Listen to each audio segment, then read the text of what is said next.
In the cold silence of space, Earth hung like a forgotten ornament, scarred, battered, and left behind. They had called it a verdict of peace, a necessary sanction. But for Daniel Reich, captain of the Archangel, it was exile, pure and brutal. The Galactic Council had dressed it up with ceremonial speeches, diplomatic pleasantries, and artificial regret. But at the end of the day, they had shoved an entire species out of the galactic core and slammed the door behind them. Daniel still remembered the moment humanity's access to hyperlane corridors had been revoked. One by one, the jump gates surrounding Earth had blinked red, then black. No ships in, no ships out. Trade stopped. Support stopped. The ambassadors never returned.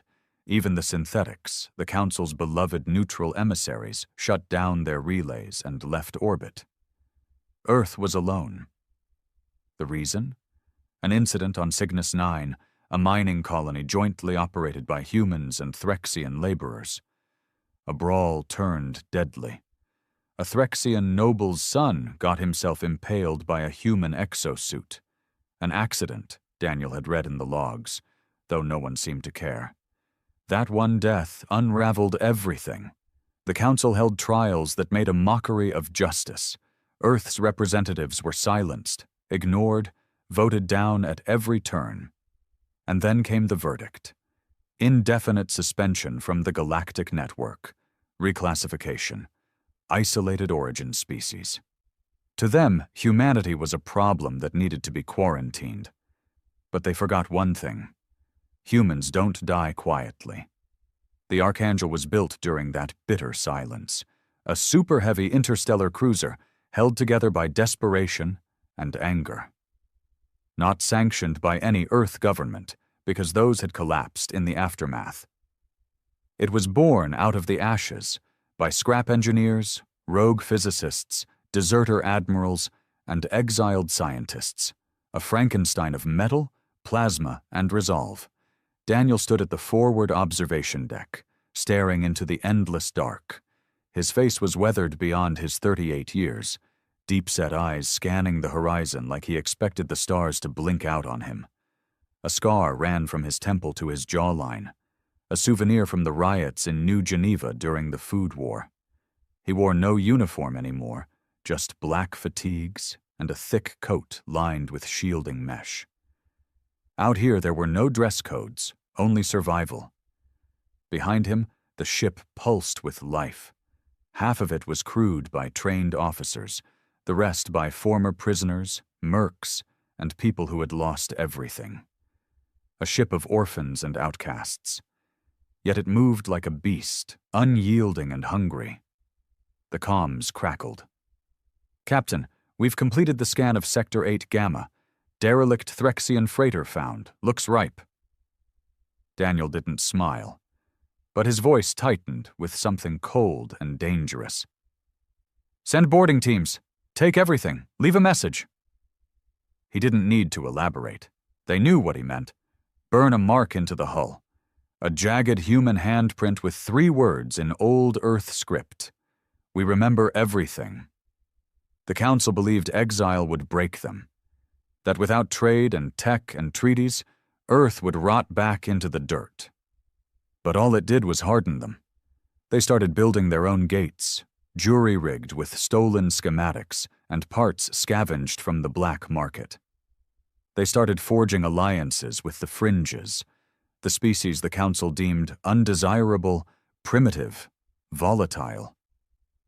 And slowly, system by system, humanity began to spread. Not through diplomacy, but through power, through calculated raids, ruthless ambushes, and offers too tempting to refuse. "Let us dock, or we burn your moons." That was the new diplomacy. Daniel didn't care for peace anymore. Peace was what got them stabbed in the back. He cared for one thing, making sure the stars knew humanity was not dead, only waiting. And they were done waiting.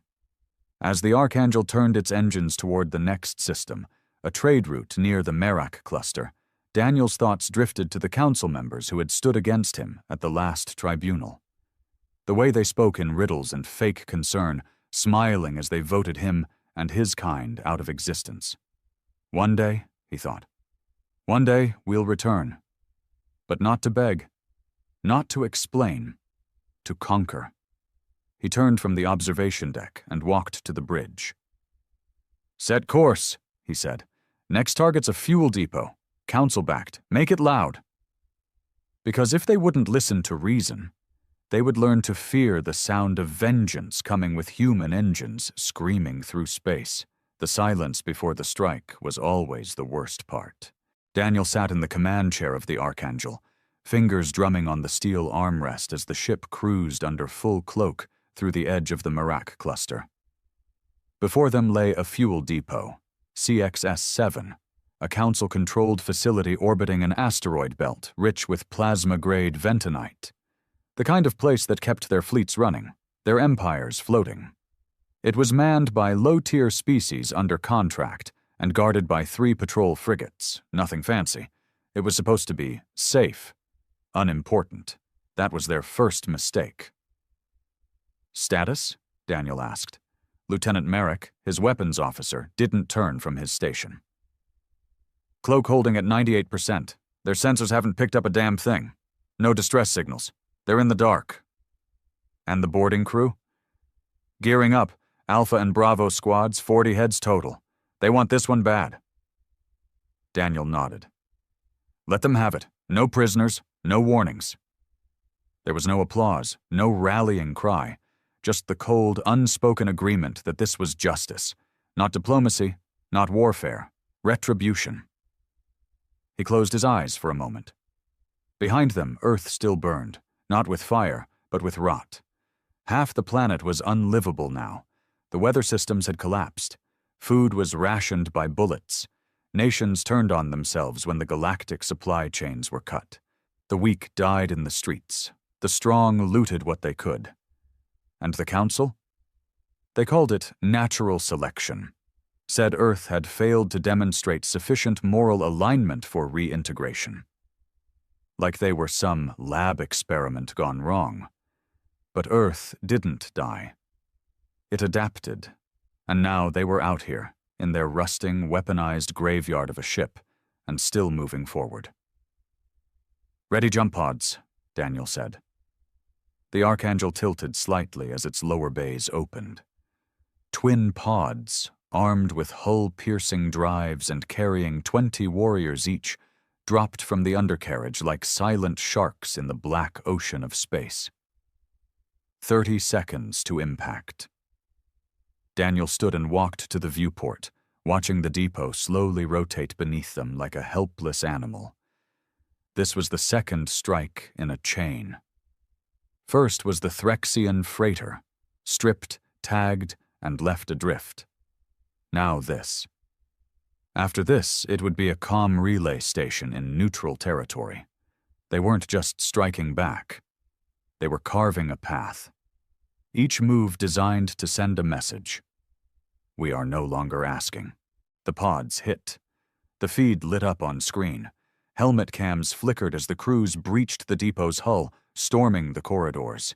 Shouts in multiple languages filled the comms. Weapons fire, screams, the buzz of electrified blades tearing through Council security bots.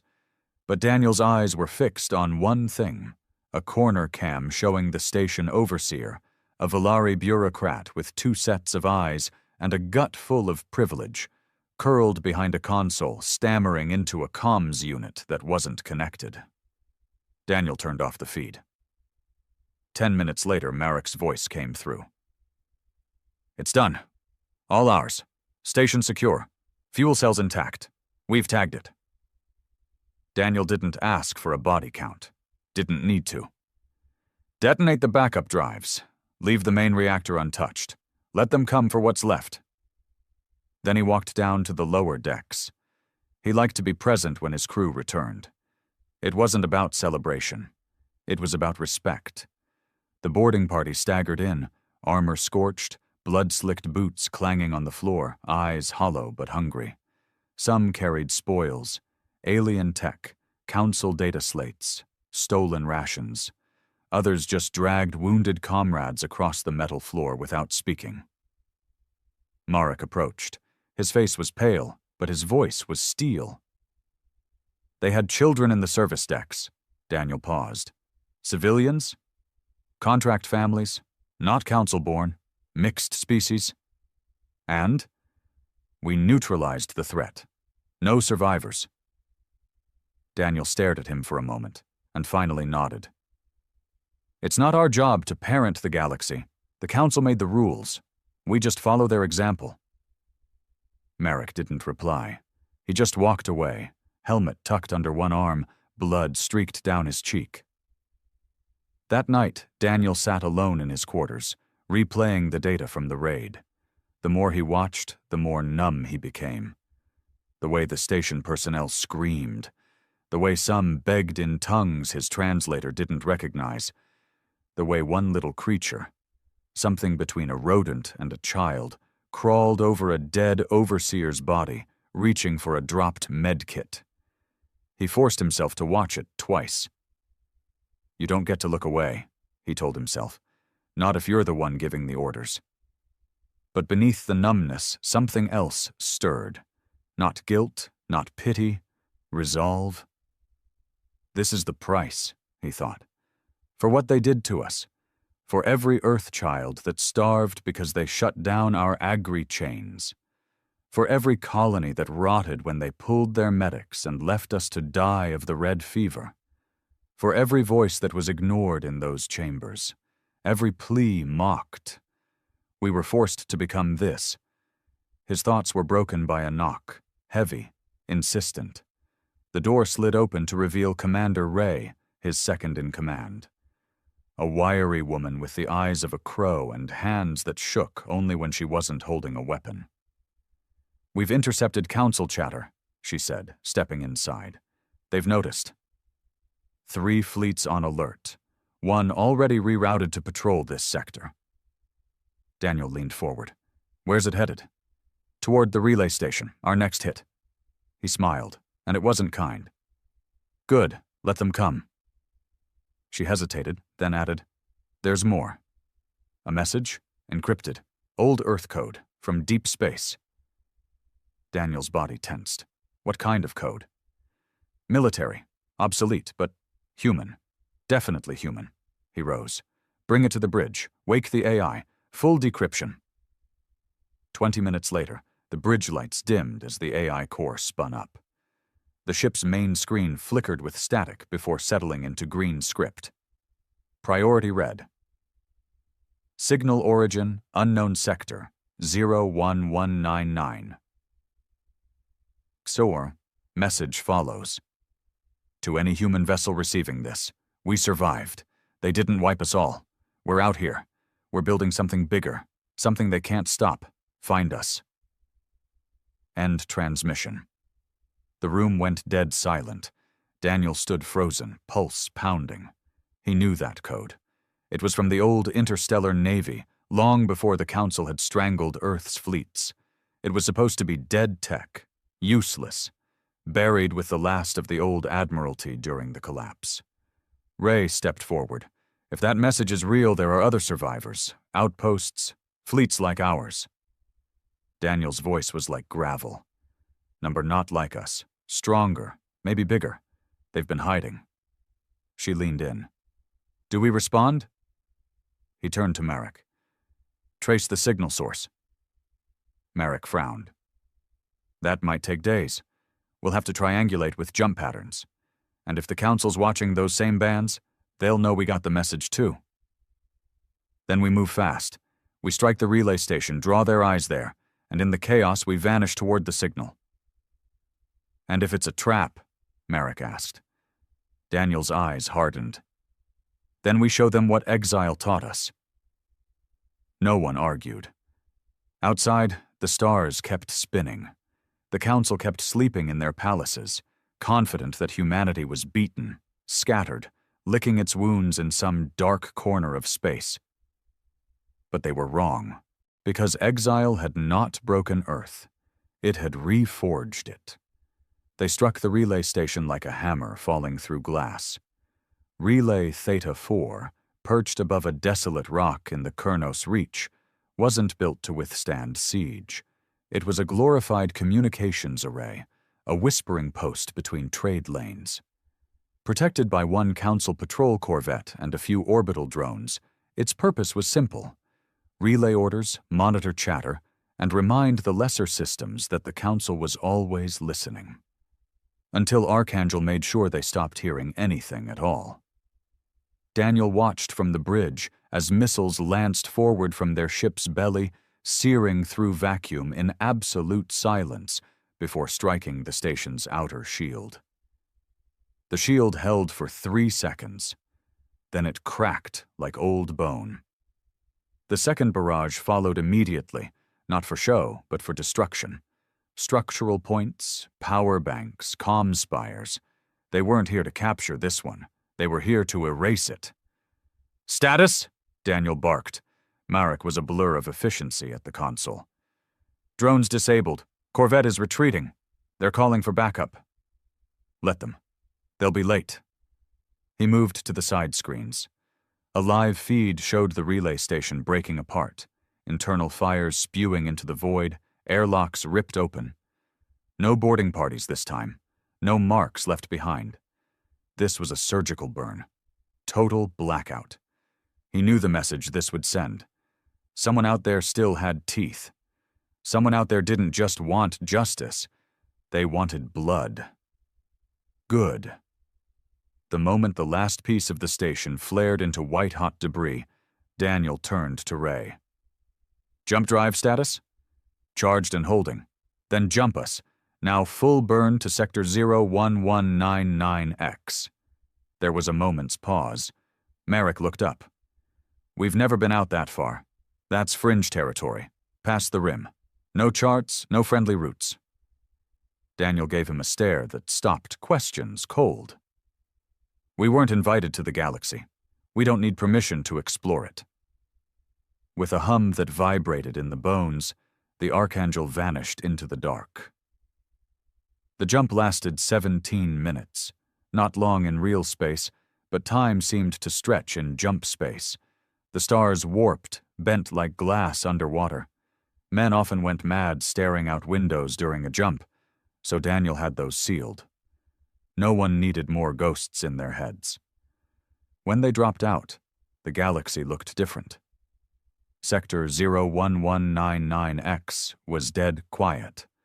No planetary beacons, no patrols, no signs of civilization. Just scattered asteroids, radiation belts, and a dying sun on the edge of collapse. It was a graveyard, beautiful but lifeless, until they picked up the ping. Faint, distorted, but real. "Coordinates," Daniel said, walking to the sensor bank. Ray tapped into the signal. "There, something's embedded in the second moon of that gas giant. Looks buried." "A facility?" "Number A ship." Daniel's heart thudded. They approached cautiously. As they neared the moon's surface, the shape took form. A massive structure fused into the rock itself.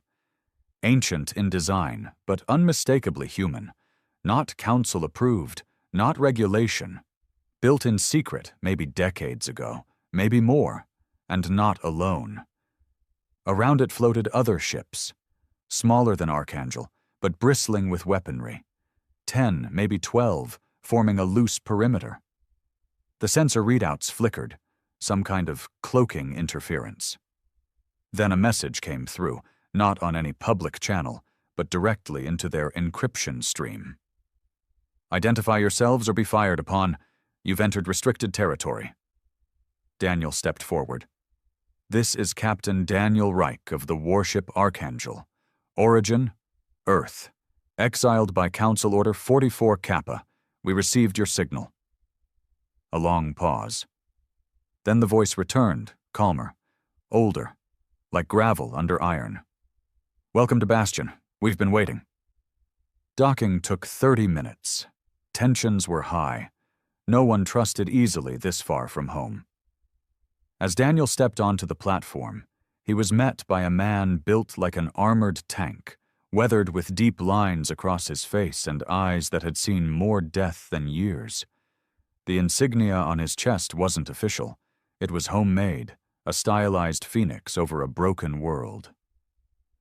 "Commander Joran Velt," the man said, extending a gloved hand. "Or what's left of him. I was First Fleet before the collapse." Daniel gripped it hard. "Daniel Reich, captain of the Archangel. I didn't think anyone survived out here." "We didn't survive," Velt said grimly. "We endured." He led Daniel through a metal corridor lit by old plasma lines and patchwork wiring. Soldiers passed them with hollow stairs and old gear. The smell of oil and sterilizer was thick. This was no utopia.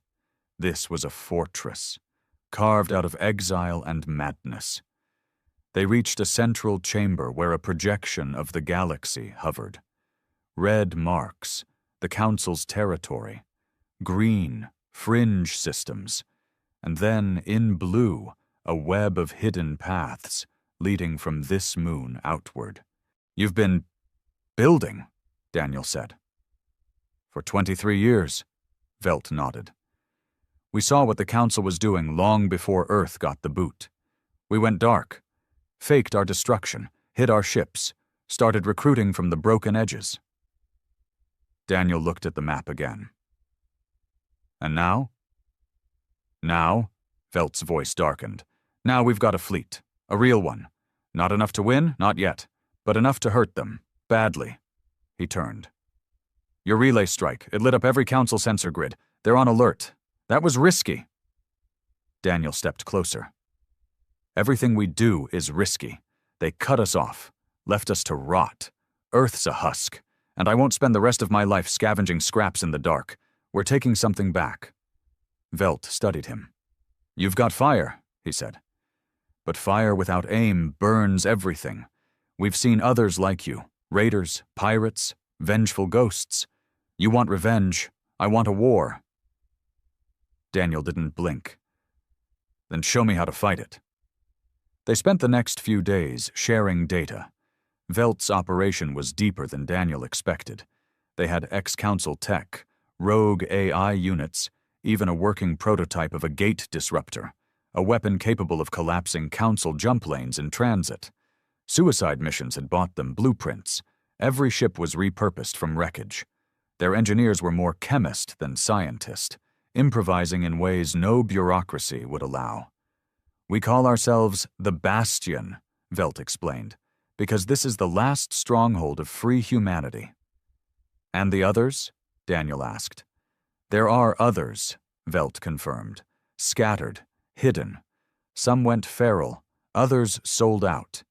You'll find slavers who speak Earth tongue, mercenaries who wear our colors but work for the highest bidder. But us? We still fight for Earth." Daniel stared at the map, at the old data streams showing the Council's border fleets, their academy planets, their war factories. "Then give me a target," he said. Velt grinned. "That's the spirit." The mission was named Operation Cinderfall, a munitions world. Council designation, Valus Prime. Not critical, not fortified, but symbolic. It supplied weapons to 3 major fleets, including the ones hunting exiled human ships. And more importantly, it was considered impenetrable. Until now. Bastion had the codes, Archangel had the firepower. Together they had a chance. Daniel stood once again on his bridge, watching as the new fleet formed behind him. Not hundreds of ships, not yet, but dozens, silent, deadly, carved from betrayal and welded with fury. "Make no mistake," he told his crew, his voice grim and steady. "This isn't about survival anymore. This is about the future. They tried to erase us. Now we write the next chapter in blood." Lights dimmed. Engines roared. And humanity, exiled, broken, enraged, prepared to strike back at the galaxy that left them to die. The night before the assault on Valus Prime, Daniel Reich didn't sleep. Sleep was a luxury, and he didn't believe in luxuries. Not anymore. Not when his ship was docked to a covert Bastion cruiser and orbiting just beyond Council sensor range, less than 12 hours from a planetary siege. He paced the dim bridge of the Archangel, boots echoing on the steel. The usual ambient lights were off, and only the crimson glow from the war map kept the shadows at bay. The system rotated before him, Velis Prime and its moons. Council scans said it was nothing special, but the Bastion's intelligence proved otherwise. 3 weapons facilities buried deep under polar ice, automated rail networks feeding orbital cannons, supply ships moving every 6 hours like blood through arteries. It was more than a munitions depot. It was a machine of war. "Still breathing, Captain?" Daniel turned. Ray stood in the doorway, arms crossed. She'd shed her usual tactical vest and now wore just a combat harness over a plain black shirt, her face half lit by the soft map glow. Her eyes, sharp and calculating, were unreadable. "Barely," Daniel muttered. "You?" She shrugged. "Been through worse," Daniel smirked. "Have you?" "No," she admitted. "But I'm getting used to the taste of suicide." He walked to the side viewport, peering out at the black void between their fleet and Velis Prime. "This isn't suicide. This is a message." "To who?" "The Council?" she asked. "They won't hear it. They'll just tighten their grip." Daniel looked over his shoulder. "Then we speak louder."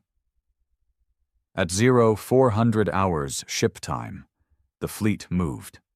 Archangel led the charge, flanked by Bastion warships, the Dagger, Hollow Sun, and Calros. Smaller frigates darted behind them like wolves guarding the pack. The plan was madness, divide and overwhelm. Strike 3 different points at once, force the Council to split their defense protocols. Daniel took his command seat, strapped in, and gave the order with a calm that didn't match the fire boiling inside. "Commence Operation Cinderfall." Engines screamed into life. The ships slipped from their shrouds, breaking from the dark like phantoms. Within minutes, alarms lit up across Velis Prime. The planet's defense grid activated, but too late. Their perimeter satellites, meant to warn them hours in advance, had been disabled days before by Bastion saboteurs. Within 60 seconds, orbital skirmishes erupted. Marek's voice echoed across the bridge. Engaged defensive platforms, their AIs scrambling responses. 1, maybe 2 autofleets coming online. "Let them come," Daniel growled. "We're not leaving." Missiles streaked toward them, hundreds of them, fast, smart, and designed to confuse ECM systems. But Archangel wasn't just any warship. Her hull had been restructured with stolen alien alloys, and her AI had been trained not for defense, but prediction. "Interceptors now!" Daniel snapped. The hull pulsed. Flak cannons fired in rhythmic bursts, intercepting a swarm of incoming warheads with surgical precision. The rest, those few that made it through, glanced off armor, leaving fire streaks but no holes. "Railgun online," Marek confirmed. Daniel didn't hesitate. "Target that supply artery. Bring it down." The sound of the railgun, deep and metallic, like the roar of some ancient beast, filled the ship as a tungsten slug tore from its housing and pierced atmosphere. They watched as it slammed into the planetary rail line, the impact blooming like a rising sun across the pole. Ray whistled. "That's going to take years to rebuild." "Good," Daniel said. "Let them feel every second of it." Meanwhile, on the ground, Bastion's drop teams made landfall. The operation was raw, brutal, and costly. Ice cracked under the heat of retro thrusters as soldiers dug their boots into the frozen crust of Velis Prime. They weren't elite Marines or biomodified warriors. They were veterans, survivors, and fanatics, men and women with nowhere else to go and nothing left to lose. Their objectives were simple: breach the 3 facilities, destroy the fabrication cores, and leave behind a calling card. Daniel watched it unfold via helmet cams fed directly to the bridge. He saw Bastion troops laying charges in fuel silos. He saw Council defenders retreating under heavy fire, caught off guard by an enemy they thought extinct. He saw his people, Earth's forgotten, carving their legacy into frozen ground with blood and flame. And then came the last transmission. A Bastion soldier, helmet cracked, face bloodied, stood in the heart of the munitions chamber as sirens wailed. Behind him, detonators blinked red, strapped to every wall. This is for New Geneva, for Riyadh, for Mexico Sector 9, for the children they let starve. We were exiled, we adapted, we endured, and now? He smiled. Now we end you. He triggered the detonators. The entire northern facility erupted into white fire. The explosion rippled through the planet's atmosphere like a tear in fabric. The Council fleet finally arrived 40 minutes later. Too late. Their ships dropped out of hyperspace like vultures circling a corpse, but Bastion's operation was already complete. The fleet withdrew, not in panic, but with precision, scattering in different directions, confusing enemy sensors, using routes unknown to the standard Council fleet charts. Archangel went dark the moment it exited the battle zone. A jump gate, installed secretly by Bastion engineers on the far edge of the system, served as their exit route. Back aboard, Daniel sat in silence as the ship cruised into safe space. The crew was exhausted, wounded, but not defeated. The images from the battle replayed in his mind. Not the explosions, not the victory. The faces, the ones who didn't make it back. The ones who believed in something more than just survival. He turned to Marek, who leaned heavily on his station, one arm wrapped in a blood-stained bandage. "Casualties?" Daniel asked. 57 confirmed dead. 38 wounded. Bastion lost over 100. Daniel nodded slowly. "Worth it?" Marek didn't flinch. "Every damn second of it." Daniel rose from his chair and stepped to the main screen, now filled with encrypted messages pouring in from outer sectors. Praise, warnings, offers of alliance, some from other human ships, some from alien species the Council had long cast aside. The galaxy had noticed. "They're watching now," Ray said quietly, joining him. "They can't ignore us anymore." "No," Daniel said, "but they'll try." He leaned forward, eyes fixed on the holographic star map. "Then we give them more. More fear, more doubt. Every system we burn, every outpost we hit, it carves our name into their skulls. We don't stop. Not until Earth has a seat at the table they tried to flip over." Ray looked at him sideways. "You're building something bigger than revenge." "I have to," he whispered, "because if we're not building, then we're just another dying species screaming into the void." She didn't argue. They stood there a moment longer, captains of a ghost fleet, warriors exiled from civilization, now rising as the sharpest thorn in the galaxy's throat. And they weren't done yet, because fire had been lit, not just on Velis Prime, but across the stars. The silence after victory was worse than the battle. Daniel stood alone in the observation deck of Archangel, eyes fixed on the distant flicker of Velis Prime's sun. It burned steady, indifferent to the violence that had erupted in its orbit days earlier. To a star, a war meant nothing. But to the Council, it had meant everything. Reports flooded in. Velis Prime was in chaos, supply lines severed, manufacturing crippled, emergency defense protocols activated across neighboring systems. The Council's precious illusion of order cracked. But what disturbed Daniel most was what came after. A message. Short. Unencrypted. Delivered directly to Archangel's primary channel through a bounce relay that only someone on the inside could have accessed. "Stop now. You've made your point. Go any further, and you'll unleash something you can't contain. No signature, no origin, just a warning, or a threat. Ray entered the deck, boots soft on the floor. She carried a data slate and a look that told Daniel things weren't getting better.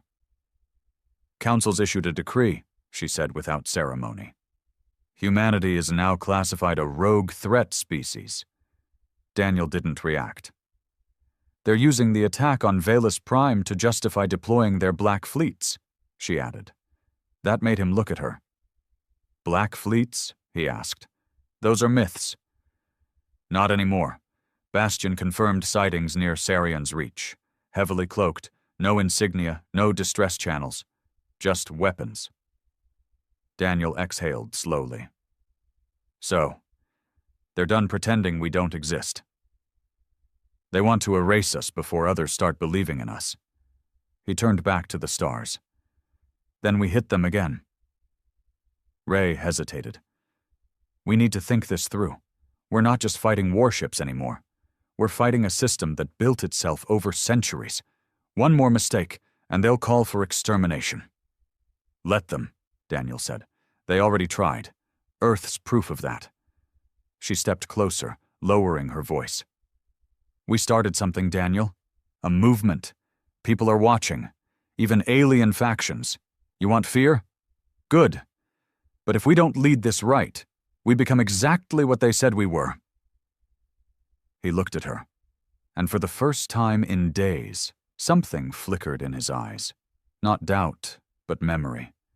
The streets of old Boston during the blackout riots, the food riots, children killed for protein bars, mothers selling everything to get off-world visas that never came. That's what the Council had left behind. You think I want this? He asked, voice rough.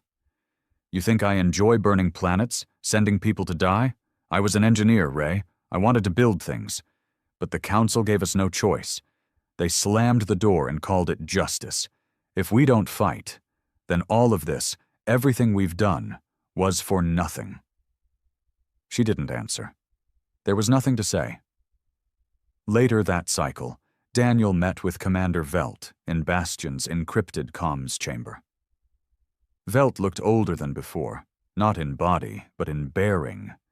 There were new scars across his neck, faint burns that told a story Daniel didn't ask about. I got your message, Daniel said. What's the urgency? Velt brought up a star map.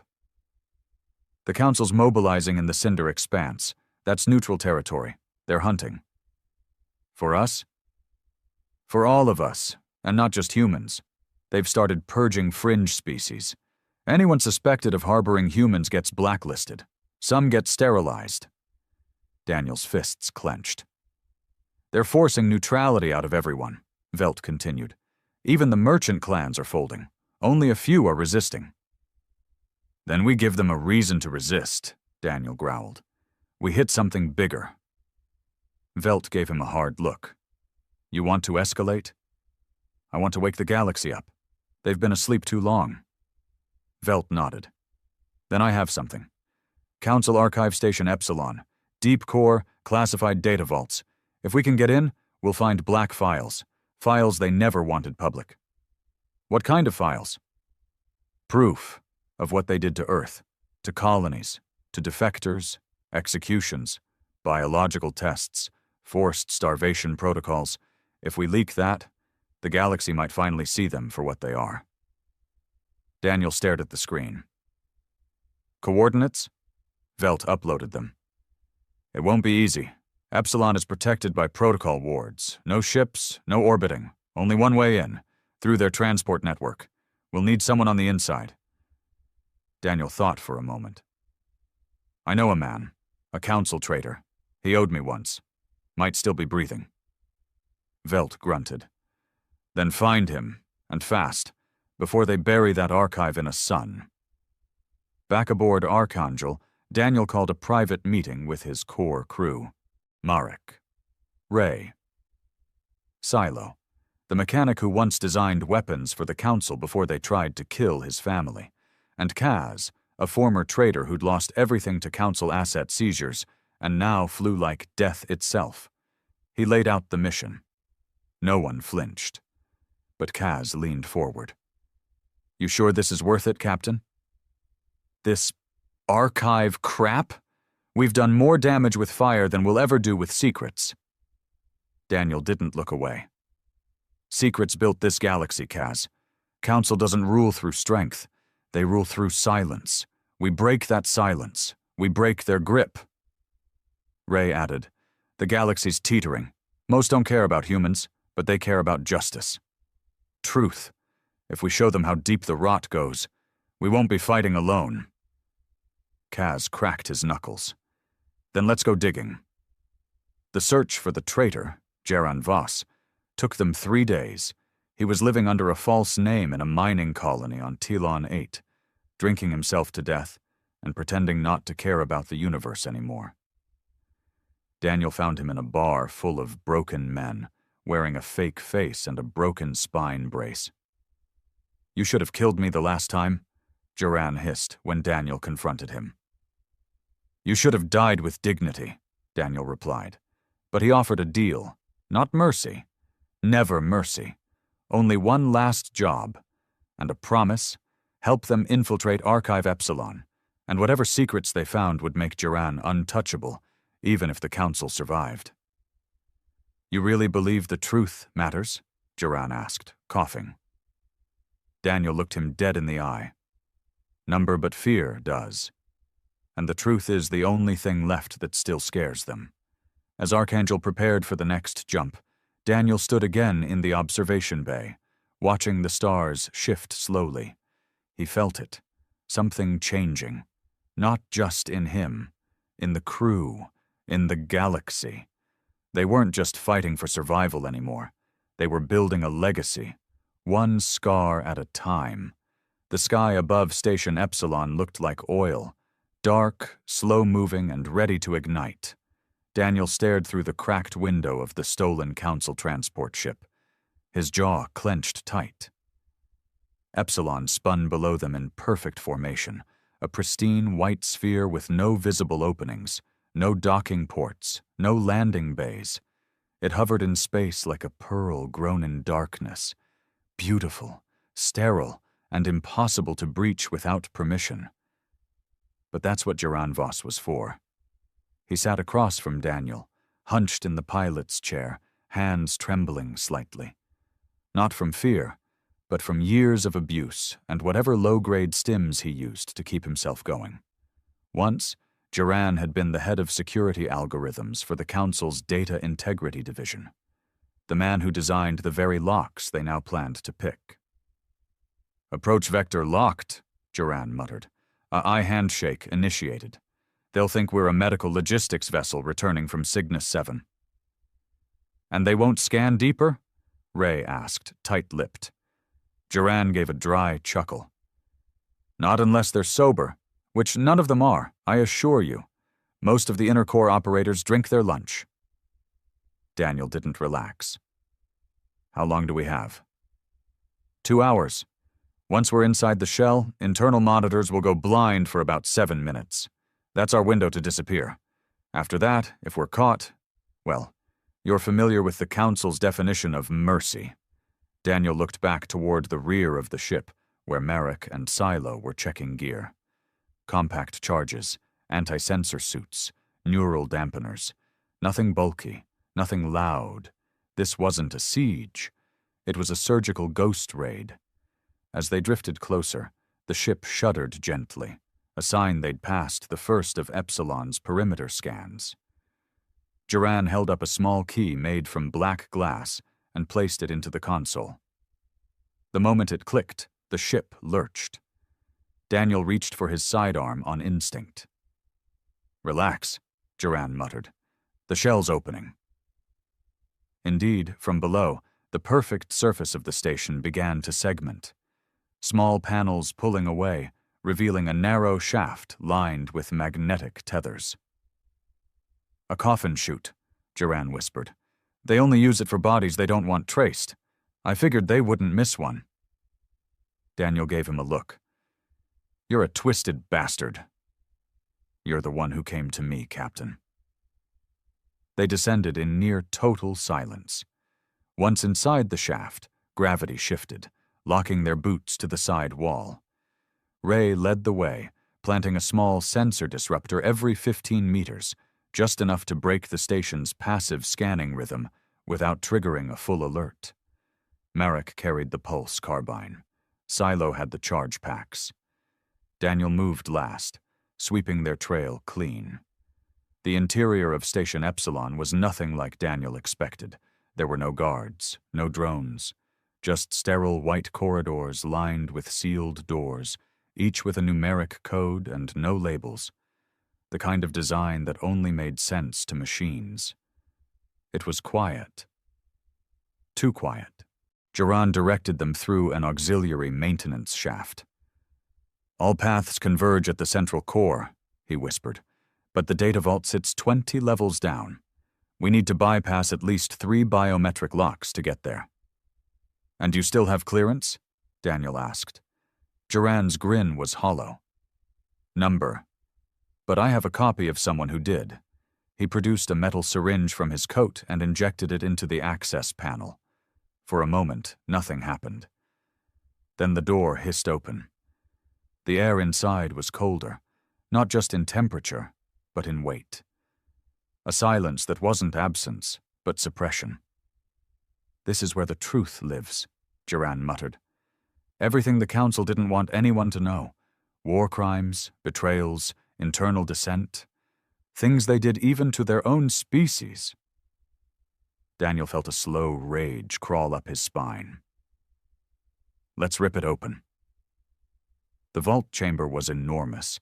Dozens of hexagonal columns extended from floor to ceiling, each humming with light and data.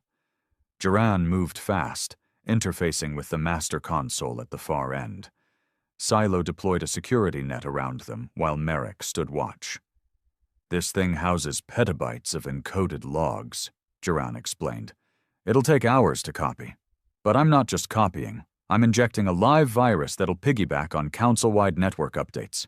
Once we leave, it spreads." Daniel stepped beside him. "What's in it?" Duran paused. "Let's find out." He tapped a command. One of the columns dimmed, revealing a playback screen. The first video showed an Earth colony, lush, full of life. Children played near a food station. Council envoys smiled at the camera. Then the scene shifted. The envoys left. The food stations shut down. Armed drones patrolled the perimeter. The colonists began to die. No reason was given. No war. No protest. Just starvation. A caption blinked on the screen. Reclassified test environment. Subject: Resource withdrawal compliance. Daniel turned away, fists clenched. Another file loaded, this one a meeting log between high-ranking council members. "We can't risk another uprising like on Earth," one of them said. "The humans are dangerous when cornered. Best to fragment their systems, keep their leaders in exile, make sure they fight each other instead of us." Another nodded. "And if they survive?" The first one laughed. "Then they'll be too broken to matter." Daniel's voice was low. "Upload it. Every file, every lie, every crime." Duran nodded, hands flying over the console. "Give me 10 minutes." But 10 minutes was too long. Ray's voice snapped over the comm.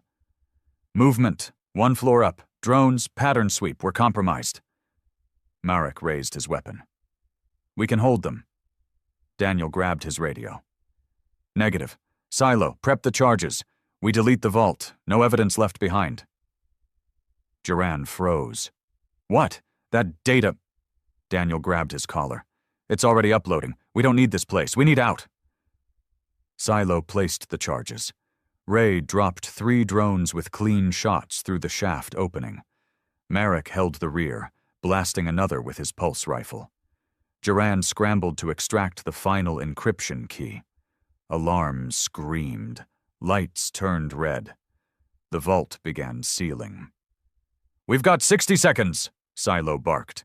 Duran punched the last command, pulling the drive chip free and shoving it into Daniel's hand. "Take it. It's the backdoor key. If the virus fails, this can still open every eye in the galaxy. Move! Daniel shouted. They ran.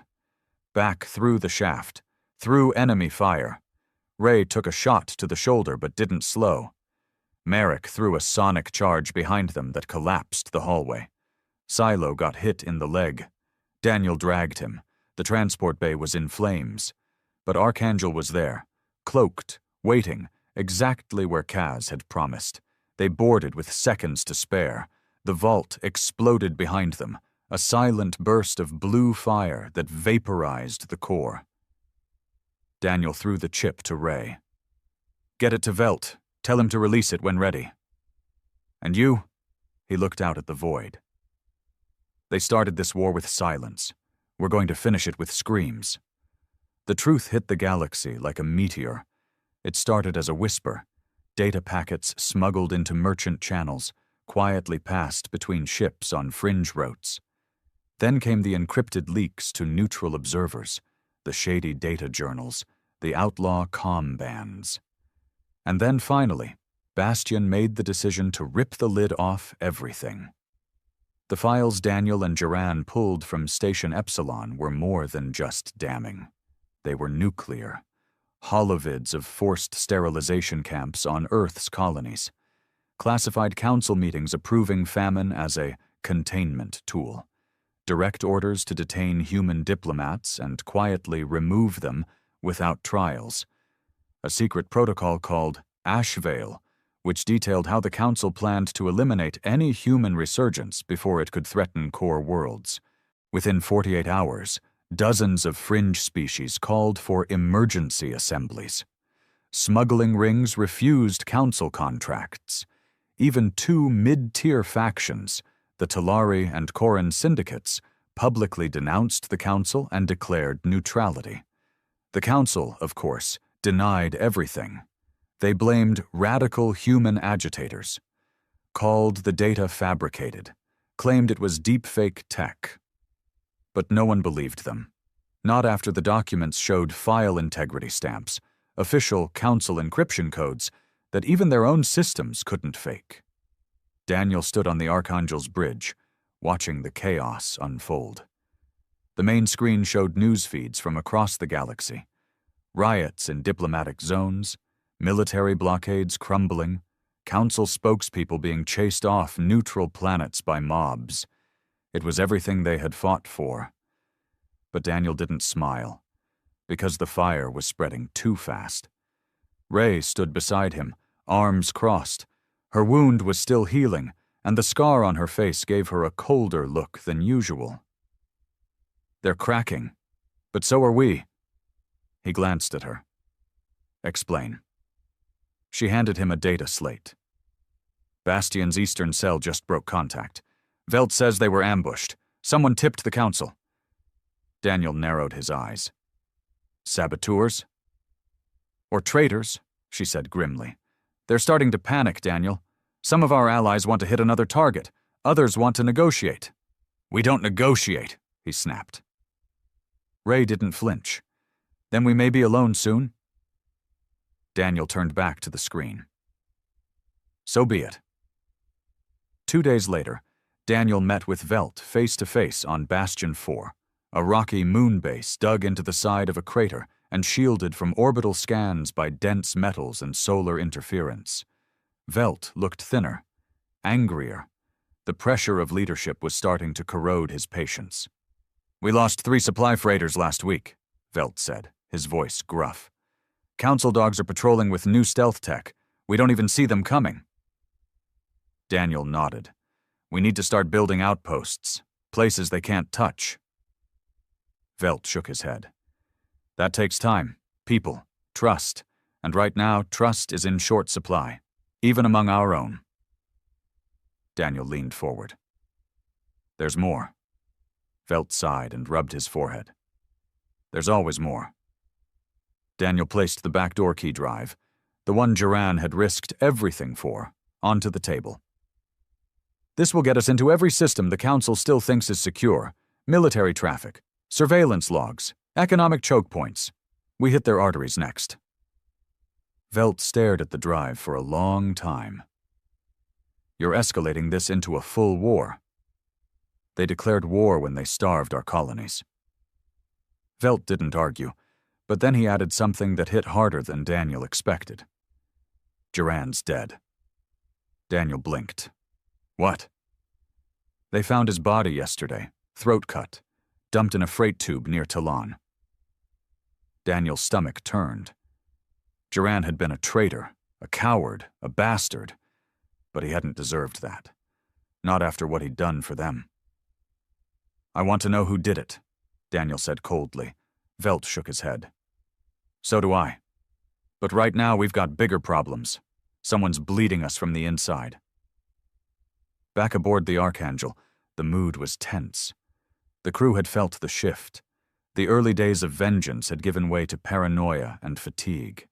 Every new face was suspect. Every ship that docked was scanned twice. Even Merrick had started sleeping with one eye open. Silo, the old engineer, said it best one night in the mess hall. "This ain't a revolution anymore," he muttered, sipping synthetic whiskey. "This is survival dressed up in fancy words, and survival turns good men into monsters." Daniel overheard it, but he didn't respond. Because he knew Silo was right. They weren't building a future. They were tearing the old world down and praying something better rose from the ashes. Then came the message. Broadcast wideband. Uncoded. Bold. "This is Council Admiral Theon Brax, speaking on behalf of the Galactic Preservation Authority. Effective immediately, all ships aiding or abetting human insurgents will be treated as hostiles. Your outposts will be neutralized. Your leaders captured. There will be no mercy. And to the human vessel, Archangel, you have 72 hours to surrender your commander, Daniel Reich. If you do not, your world dies screaming." Ray slammed her fist on the console when she heard it. "They're going after Earth." Daniel stood in silence, face unreadable. Marek cursed under his breath. "We left Earth to survive. Now they want to finish the job." Daniel nodded slowly. "Then we stop them." He turned to Ray. "Get me eyes on their fleet. I want every route, every backup system, every jump gate." Ray hesitated. "You're not going back to Earth, are you?" Daniel looked her dead in the eyes. "I never left." The battle for Earth was never going to be fair. Within 48 hours, dozens of fringe species called for emergency assemblies. Smuggling rings refused council contracts. Even two mid-tier factions, the Talari and Koran syndicates, publicly denounced the council and declared neutrality. The council, of course, denied everything. They blamed radical human agitators, called the data fabricated, claimed it was deep-fake tech. But no one believed them.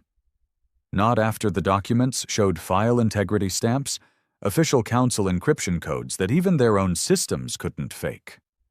Daniel stood on the Archangel's bridge, watching the chaos unfold. The main screen showed news feeds from across the galaxy. Riots in diplomatic zones, military blockades crumbling, council spokespeople being chased off neutral planets by mobs. It was everything they had fought for. But Daniel didn't smile. Because the fire was spreading too fast. Ray stood beside him, arms crossed. Her wound was still healing, and the scar on her face gave her a colder look than usual. "They're cracking. But so are we." He glanced at her. "Explain." She handed him a data slate. "Bastion's eastern cell just broke contact. Velt says they were ambushed. Someone tipped the council." Daniel narrowed his eyes. "Saboteurs? Or traitors?" she said grimly. "They're starting to panic, Daniel. Some of our allies want to hit another target. Others want to negotiate." "We don't negotiate," he snapped. Ray didn't flinch. "Then we may be alone soon." Daniel turned back to the screen. "So be it." 2 days later, Daniel met with Velt face-to-face on Bastion 4, a rocky moon base dug into the side of a crater and shielded from orbital scans by dense metals and solar interference. Velt looked thinner, angrier. The pressure of leadership was starting to corrode his patience. "We lost 3 supply freighters last week," Velt said, his voice gruff. "Council dogs are patrolling with new stealth tech. We don't even see them coming." Daniel nodded. "We need to start building outposts, places they can't touch." Velt shook his head. "That takes time. People. Trust. And right now, trust is in short supply, even among our own." Daniel leaned forward. "There's more." Velt sighed and rubbed his forehead. "There's always more." Daniel placed the backdoor key drive, the one Duran had risked everything for, onto the table. "This will get us into every system the Council still thinks is secure. Military traffic, surveillance logs, economic choke points. We hit their arteries next." Velt stared at the drive for a long time. "You're escalating this into a full war." "They declared war when they starved our colonies." Velt didn't argue, but then he added something that hit harder than Daniel expected. "Duran's dead." Daniel blinked. "What?" "They found his body yesterday, throat cut, dumped in a freight tube near Teelan." Daniel's stomach turned. Duran had been a traitor, a coward, a bastard, but he hadn't deserved that, not after what he'd done for them. "I want to know who did it," Daniel said coldly. Velt shook his head. "So do I. But right now we've got bigger problems. Someone's bleeding us from the inside." Back aboard the Archangel, the mood was tense. The crew had felt the shift. The early days of vengeance had given way to paranoia and fatigue. Every new face was suspect. Every ship that docked was scanned twice. Even Merrick had started sleeping with one eye open. Silo, the old engineer, said it best one night in the mess hall. "This ain't a revolution anymore," he muttered, sipping synthetic whiskey. "This is survival dressed up in fancy words, and survival turns good men into monsters." Daniel overheard it, but he didn't respond. Because he knew Silo was right. They weren't building a future.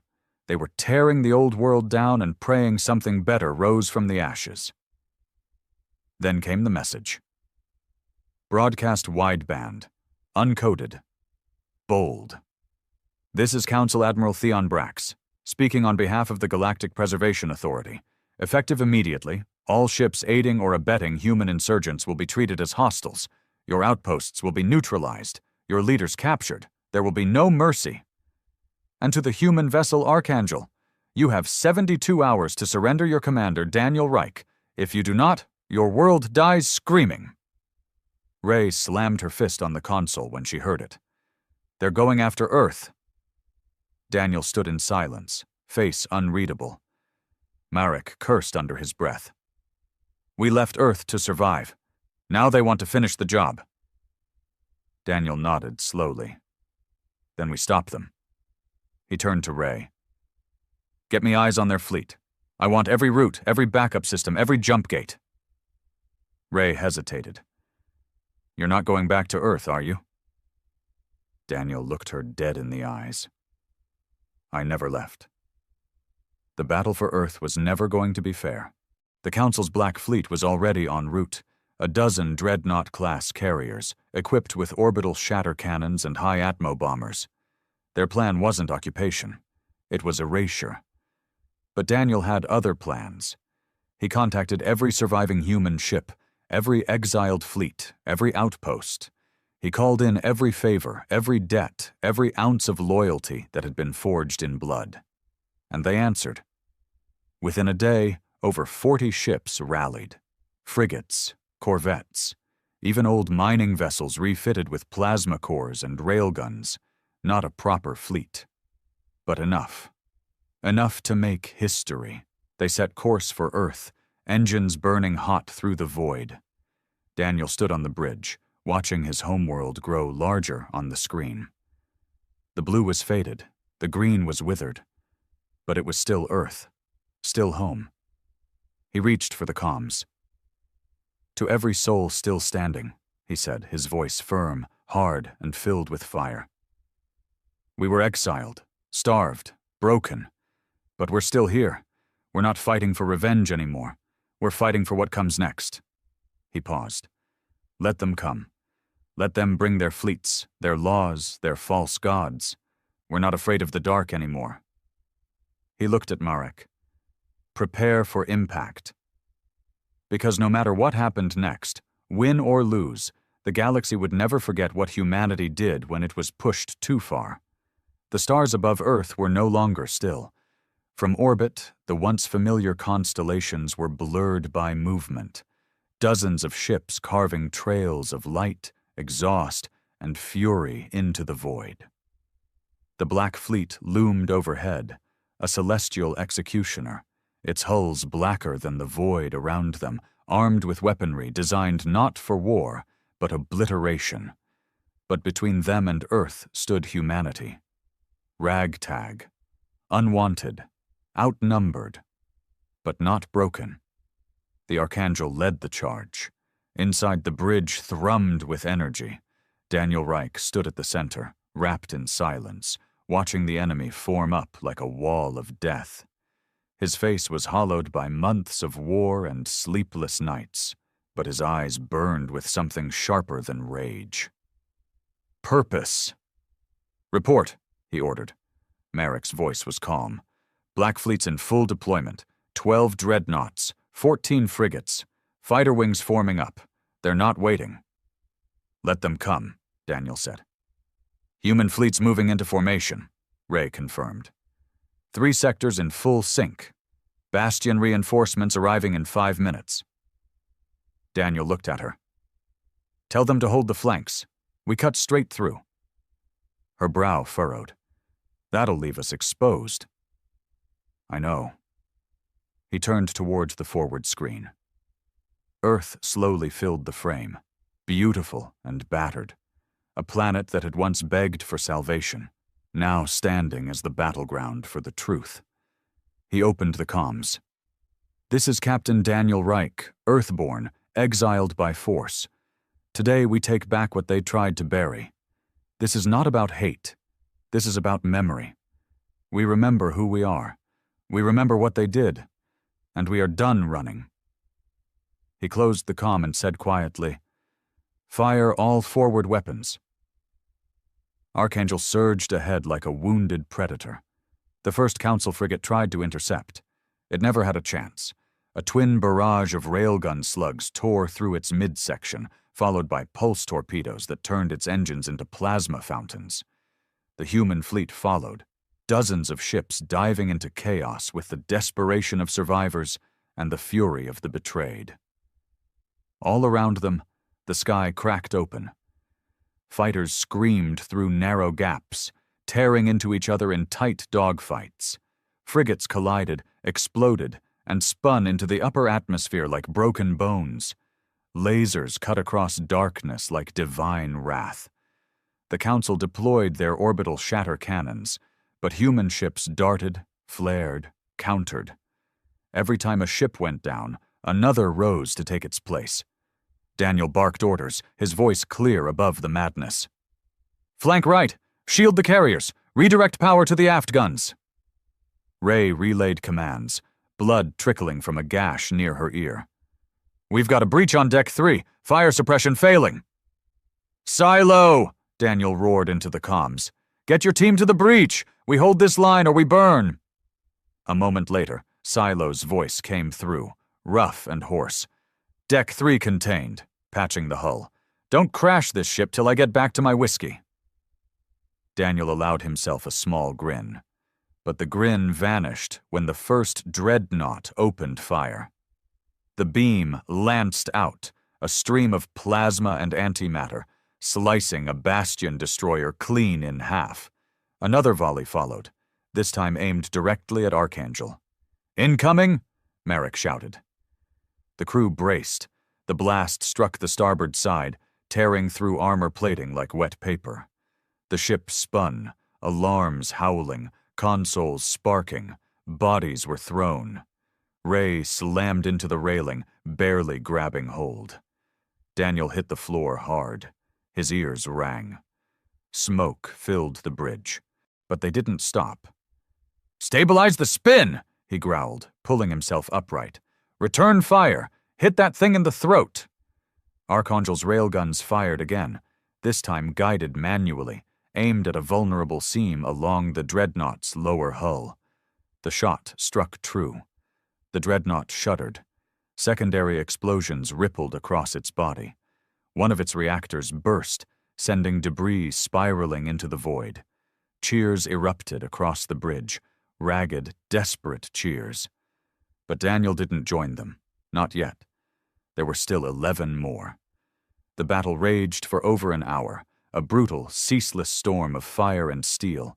Human ships sacrificed themselves to protect Earth's orbital defense rings. Kamikaze strikes took down 2 more Council vessels. Bastion deployed boarding pods into one of the dreadnoughts, triggering internal sabotage that turned its own guns against its fleet. Daniel watched the enemy break apart, not just physically but psychologically. They were used to control, not resistance.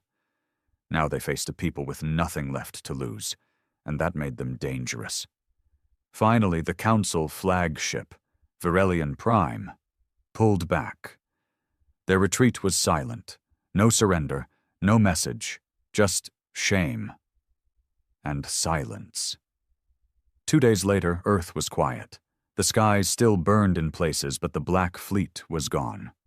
What was left of the human fleet floated in high orbit, damaged, mourning, but victorious.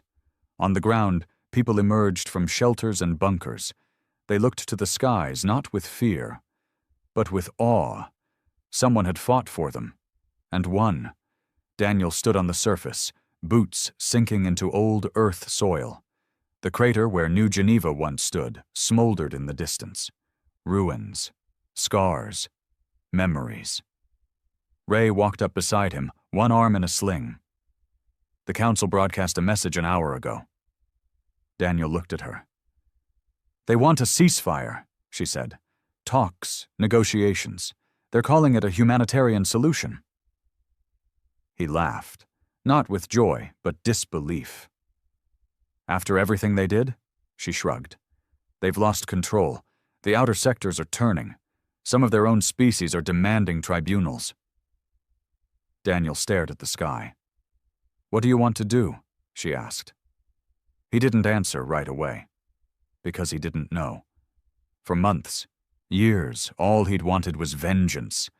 Now that he had it, what was left? But when he looked at the people climbing out of the bunkers, hugging, rebuilding, burying their dead, he knew. "We rebuild," he said finally. "We make something better. Not because we forgive them, but because we deserve better." Ray nodded. "And the Council?" Daniel's eyes hardened. "They'll answer. In time. The galaxy's awake now. We'll make sure it remembers." He turned, walking towards the command shuttle. There were trials to plan, a new alliance to form, a future to build, one not handed down by rulers in ivory towers, but forged by exiles who refused to die. In the end, humanity wasn't saved. It saved itself. Not with mercy, but with fire. And now the stars belonged to them. The ISS Relentless had been a joke, a relic of a bygone era that had no place in the modern Navy. Once a proud battleship, she had been mothballed in orbit above Titan, her systems outdated, her weapons obsolete. Commanders laughed at the idea of even retrofitting her. Why waste resources on a pile of scrap when the Terran Navy had sleek, state-of-the-art warships at their disposal? Then, the Zal-Zarthi invaded. Humanity, outgunned and outmaneuvered, found itself on the brink of annihilation. The enemy fleet was technologically superior in every way. Their plasma weapons melted through Earth's defenses like butter. Their shields shrugged off Terran counterattacks, and their hyperdrives allowed them to strike anywhere at will. The war should have been over in weeks. But the one thing the Zal-Zarthi didn't account for? Human ingenuity. A desperate plan took shape. The Relentless was to be pulled from the scrap heap, not to fight conventionally, but to be transformed into something entirely new. The ship's old systems were too slow, its reactors too weak, so they were replaced. Not with conventional upgrades, but with hacked-together experimental tech that had been deemed too risky, too unpredictable for frontline warships. They ripped out the standard AI and replaced it with an adaptive, self-learning combat intelligence. They stripped away outdated weapons and fitted the ship with experimental railguns that fired at near-light speed, bypassing energy shields entirely. The ancient armor plating? Reinforced with exotic alloys scavenged from captured enemy wreckage. The Zalzarthi relied on sleek, advanced warships with delicate internal systems. The Relentless was built like a brawler, designed to take a hit and keep swinging. The final edition was the most dangerous, a human-mind interface. The ship wouldn't just be controlled by an AI, it would think like a human, fight like a human, adapt, outthink, and outmaneuver an enemy that believed itself superior. When the Zalzarthi attacked Earth's last line of defense, expecting an easy victory, they were met with something they had never faced before.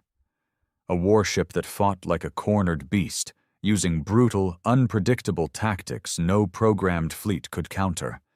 The Relentless was no longer a relic. It was a nightmare given form, the embodiment of human defiance. The Zalzarthi came expecting to conquer. Instead, they found hell itself waiting. The Zalzarthi fleet descended upon Earth's last defenses, confident in their superiority. Their warships, sleek and deadly, moved with the precision of a species that had never known defeat. Against them, the remnants of the Terran Navy braced for the inevitable. They had seen entire fleets wiped out before, and they knew this battle would be no different. Then, the Relentless arrived. It didn't look like much. Its hull was scarred, its design blocky and brutish compared to the elegant curves of Zalzarthi warships. The enemy commanders laughed, an old Terran battleship, barely space-worthy, sent to its final death. But the laughter stopped when the Relentless moved. With a sudden burst of impossible acceleration, the ship broke formation, diving straight into the heart of the enemy fleet. The Zalzarthi hesitated. This wasn't how humans fought. Their ships relied on coordination, fleet tactics, and careful positioning. But the Relentless? It fought like a predator.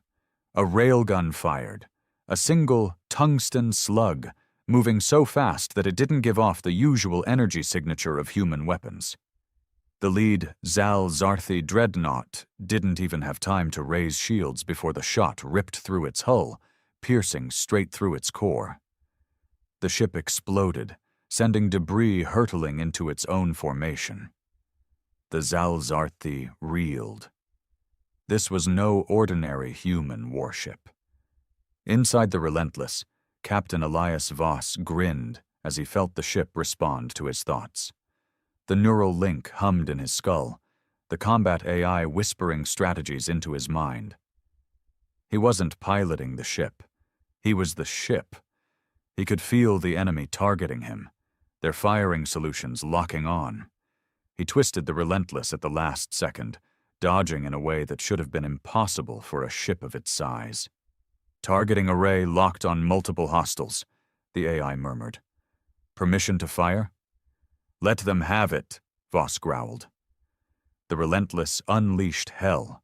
Railguns, point defense lasers, missile swarms, all of it launched in a perfectly calculated burst of destruction.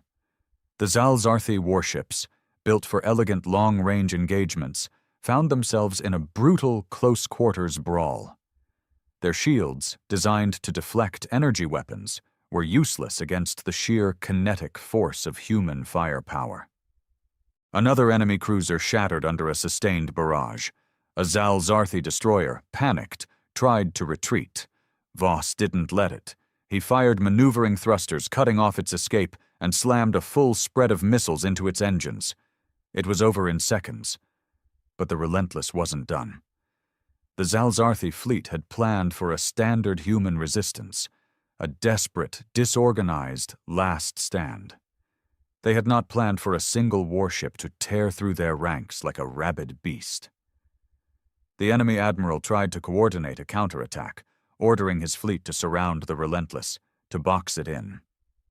Voss saw it coming before they even made their move. He grinned. AI, reroute power to the main drive. We're going through them. Warning, this maneuver has an 87% chance of hull damage. Do it. The Relentless roared forward, straight into the heart of the enemy formation. Zalzarthi warships scrambled to get out of the way, but they were too slow. The Relentless collided with an enemy frigate, smashing through its hull like a hammer through glass. Fire and debris trailed in its wake. The enemy fleet was in chaos now. The Relentless wasn't fighting like a warship. It was fighting like a human, dirty, unpredictable, and it was winning. For the first time in history, the Zalzarthi knew fear. The Relentless carved through the enemy fleet like a wolf tearing through a flock of blind sheep. The Zalzarthi, so used to dominating their battles with superior firepower and precision, had never faced anything like this. Their fleet was in disarray, destroyers colliding as they scrambled to evade, cruisers desperately trying to reposition, dreadnoughts struggling to lock onto a ship that moved like a demon. Inside the neural interface, Captain Elias Voss felt every pulse of energy, every twist of momentum. The Relentless wasn't just a warship anymore. It was an extension of his own instincts, a weapon wielded by the mind of a human who refused to lose. Multiple enemy vessels converging on our position, the AI whispered in his skull. Its voice was calm, but he could feel the urgency behind it. They have adapted. Predictive algorithms suggest a high probability of flanking maneuvers. Voss smirked. Good. Let them try. The Zalzarthi admiral, realizing his fleet was on the verge of collapse, changed tactics.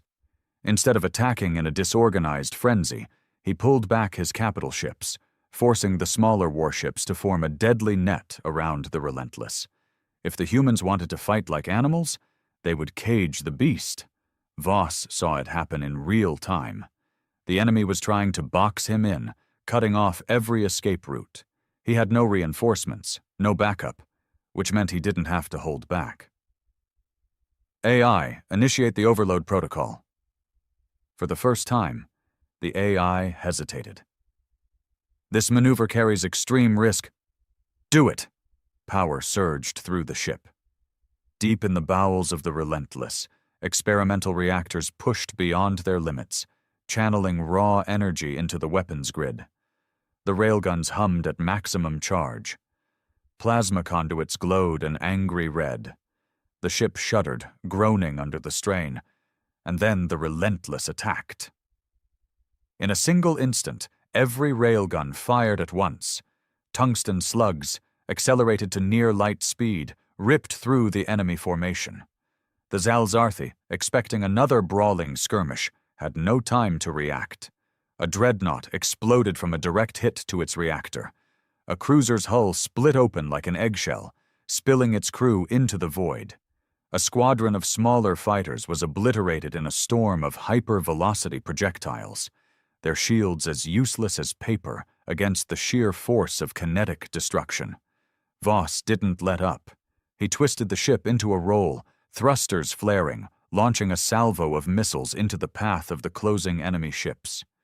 They detonated in a chain reaction, a storm of fire and debris tearing through the blockade before it could close completely. The Relentless was free. The Zalzarthi admiral watched in horror as his carefully constructed trap collapsed. His forces were in disarray, and he knew. He had lost control of the battle. And then, for the first time in the war, the Zalzarthi did something they had never done before. They ran. Voss exhaled, his body shaking from the neural feedback. His hands clenched into fists as he watched the enemy fleet scatter, their once mighty warships now nothing more than fleeing prey. The Relentless, once a forgotten relic, had just rewritten the rules of war. Earth wasn't out of danger yet. There were still more fleets, more battles ahead. But for the first time, humanity had given the enemy something they had never known before. A reason to be afraid. The battlefield was silent. Wreckage drifted in the void, the remains of Zal-Zarthi warships spinning lifelessly. The Relentless hovered among the debris, its hull scorched, its systems taxed to their limits. Captain Elias Voss slumped back in his command chair, breathing heavily. The neural interface hummed in his skull, processing data, scanning the aftermath. His body ached, his nerves fried from the strain of direct link combat. But they had won. "Status report," he rasped. The AI's voice came through, cool and clinical. "Primary systems operating at 56% efficiency. Weapons grid cooling. Reactor integrity stable. Casualties minimal." A pause. "Mission success." Voss allowed himself a smirk. Mission success. Across the sector, Zal-Zarthi ships were retreating. Not repositioning, not regrouping. Running. He had seen it in their movements, in the sheer panic as they abandoned their dead and fled the system. The Relentless had shattered their illusion of superiority. "Captain," Lieutenant Sato called out from the comms station. "Incoming message from Earth Command. Admiral Reynolds wants to speak with you. Patching it through." The holoscreen flickered, and the stern face of Admiral Reynolds appeared. His usual demeanor, cold, calculating, was replaced by something Voss had never seen before. Shock. "You just sent the most advanced alien fleet in the known galaxy running like cowards," Reynolds said, shaking his head. "Son of a bitch," Voss chuckled, rubbing his temples. "Well, sir, we were due for a win." "You don't understand." Reynolds leaned forward. "You didn't just win a battle, you changed the war." Voss frowned. "How bad were our losses?" Reynolds exhaled. "Aside from your reckless ass, minimal, but that's not what I'm talking about." The screen shifted, showing long-range scans of the Zal-Zarthi retreat. Normally, when the aliens pulled back, they did so in an orderly, strategic manner. Not this time. Their fleet was fractured, scattered in different directions, warping out as fast as their drives could take them. "They're panicked," Reynolds said. "They've never lost like this before. They don't know how to handle it." Voss stared at the data. Fear. The mighty Zal-Zarthi had never considered humans a real threat. They had seen Earth as a stepping stone to greater conquests. Now, thanks to one resurrected warship, they were scrambling like cornered animals. "They're afraid of the Relentless," Voss murmured. Reynolds nodded. "And we're going to use that." Voss knew what was coming next. "You want us to press the advantage." "Damn right," Reynolds said. "High Command is already drafting an offensive plan. No more defensive battles, no more waiting for them to strike first. We hit them where it hurts." Voss ran a hand through his sweat-drenched hair. The thought of jumping straight back into another fight made his muscles scream in protest. But he knew they couldn't waste this opportunity. The Relentless had done the impossible. Now it was time to finish what they started. "Where's our next target?" Voss asked. Reynolds smirked. "Ever heard of the Zal-Zarthi homeworld?" The bridge of the Relentless fell silent.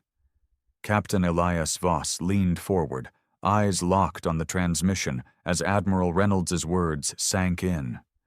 The Zal-Zarthi homeworld. No one had ever dared to take the fight that deep into enemy space. Humanity had been on the defensive for so long that the very idea of striking at the heart of the enemy felt like madness. But after today, after the slaughter the Relentless had unleashed, it wasn't madness anymore. It was possible.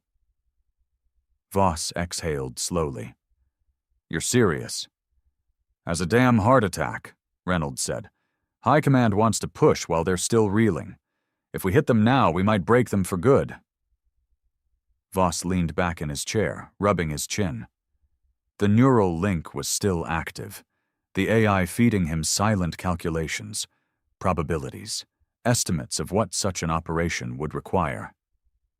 Every scenario ended in massive casualties. The deeper they went into Zalzarthi space, the fewer options they had to retreat. This isn't just another battle, Voss murmured. This is an execution. Exactly, Reynolds said. They showed us no mercy when they attacked Earth. They didn't offer terms, didn't accept surrender. They wanted humanity erased. We're going to return the favor. Voss glanced around the bridge. His crew was listening. They had fought tooth and nail to survive, and the fire in their eyes told him what he needed to know. They were ready. His gaze shifted to the viewport, where the remains of the Zalzarthi fleet drifted in silence. The once invincible enemy, now broken, humiliated. If they ran now, if they gave the Zalzarthi time to recover, this moment of fear would fade. But if they struck at the homeworld now, the war could end. Voss smirked. I assume we're not getting a full fleet for this. Reynolds chuckled. You already know the answer to that. Command's sending what they can spare, mostly experimental units, black ops teams. Unofficially, they don't expect you to make it back. Voss grinned. Wouldn't be the first time someone wrote us off? Reynolds nodded. Your ship is the reason we're even having this conversation, Captain. The Relentless is more than a warship now. She's a symbol. He met Voss's gaze. Make the Zalzarthi fear it. Voss turned to his crew. You heard the man. He stood, feeling the weight of the moment settle on his shoulders. Set course for the Zalzarthi homeworld. The bridge erupted into motion, officers calling out confirmations, engines roaring to life. The Relentless turned, aligning itself with the stars, preparing to leap into the unknown. As the countdown for the jump began, Voss closed his eyes and whispered, Time to end this. The stars stretched, and the Relentless vanished into the void. The Relentless tore through the void at impossible speeds, a ghost ship racing toward the heart of the enemy empire. The crew worked in silence, focused, knowing what lay ahead. No human fleet had ever dared to enter Zalzarthi space, until now. Captain Elias Voss sat in the command chair, feeling the hum of the ship through his neural link. The AI fed him streams of data, star charts, enemy fleet deployments, possible engagement zones. It all pointed to one truth. They were heading straight into hell. ETA to drop point? Voss asked. Lieutenant Sato checked the readings. 6 minutes, Captain. The bridge was tense. The crew knew what was at stake. They weren't just fighting another battle. They were marching straight into the lion's den, with no guarantee of getting out. The Relentless had always been an underdog, a forgotten wreck reborn into something terrifying. But this mission, this was different. This wasn't about survival. This was about revenge. The AI's voice cut through the tension. Enemy sensor grid detected. Passive scans show long-range sentry stations ahead. Voss grimaced. Can we avoid detection? Negative. Their network covers all possible approach vectors. Stealth is not an option. Voss smirked. Good. Let them see us coming. Sato turned, eyes wide. Sir? Voss leaned forward. The Zalzarthi have never known fear. Not really. They've only ever fought from a position of strength. But now, they're afraid of us. His fingers tightened on the chair's armrests. Let's make sure they know exactly what's coming for them. Dropping out of FTL in 3, 2, 1. The ship shuddered as reality snapped back into focus. The the Relentless burst into real space just outside the Zalzarthi home system. The planet loomed in the distance, a dark jewel wrapped in layers of orbital defenses and warships. Instantly, alarms blared. Enemy ships scrambled to intercept. The Zalzarthi were ready for an attack, but they hadn't expected a single ship to come roaring into their system alone. Sato's voice was tight. Multiple enemy vessels inbound, dreadnought-class, cruisers, fighter squadrons deploying. Voss grinned. Perfect. The AI whispered into his mind. Captain, shall we begin? Voss cracked his knuckles. Oh, you better believe it. The Relentless surged forward, weapons charging. The battle for the Zalzarthi homeworld had begun. The Relentless roared into the heart of the Zalzarthi home system, a lone juggernaut against an entire armada. Alarms shrieked across enemy channels, their ships scrambling into formation, preparing to crush the audacity of a single Terran warship daring to challenge them. Voss felt their panic through the neural link, even if they didn't yet realize it themselves. They had always fought with overwhelming numbers, confident that no human vessel could stand against them. That illusion had been shattered. Now they scrambled, hesitated, unsure. They were learning fear. Enemy fleet closing in, Sato reported, her voice steady despite the chaos on the tactical display. 5 dreadnoughts, 10 cruisers, 2 full wings of fighters inbound. Voss smirked. Outnumbered and outgunned. Just the way I like it. The AI murmured in his mind, cold and precise. Analyzing engagement options. Standard tactics will not ensure survival, suggesting irregular attack patterns to disrupt enemy coordination. Voss nodded. Do it. The Relentless moved like no warship should, twisting and accelerating in ways that defied conventional maneuvering. Instead of engaging in a head-on slugfest, it weaved unpredictably, closing the distance too fast for the Zalzarthi to adapt. Their war doctrine relied on controlling the battlefield, maintaining range, overwhelming their enemies with superior firepower. But the Relentless was fighting like a brawler in a knife fight. The railguns thundered. A dreadnought exploded before it could even bring its shields to full power. The tungsten slug had punched through its main reactor, sending its burning husk spiraling into the void. The Relentless didn't slow down. Missiles streaked toward it, but Voss reacted through the neural link before the enemy even completed their firing solutions. The ship twisted, flares bursting, countermeasures scattering enemy targeting locks. The missiles detonated harmlessly in empty space. A cruiser attempted to cut off their path, moving to intercept. Plasma batteries, full discharge, Voss barked. The Relentless answered. A column of blue fire erupted from its cannons, carving straight through the enemy vessel.